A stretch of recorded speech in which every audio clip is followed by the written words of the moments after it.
Today I will show you how I upcycled my old hijab dupatta into a stylish store.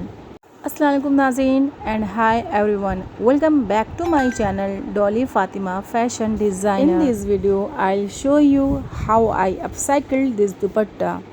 My voice might sound a bit different today because I am not feeling well, but I really wanted to share this creative process with you all. First, I cut all four sides of dupatta to remove the old border. I just made a small cut. No need to use scissors all the way. Just tear it for a straight line.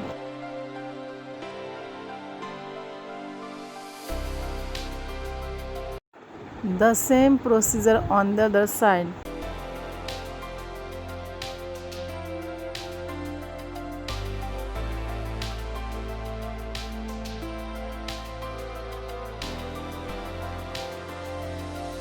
I am cutting the sharp corner into a round shape for a better pico finish.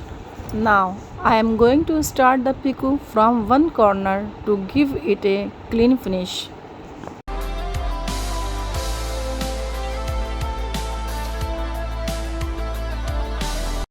I am holding the dupatta from the front, and as you can see, it is passing smoothly through the machine. Why? It is important to hold the fabric from the both sides. Otherwise, the machine might pull the cloth inside.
My dupatta is done. Look at this beautiful final result. I hope you like this video. Please like, share and subscribe for more design. Assalamualaikum.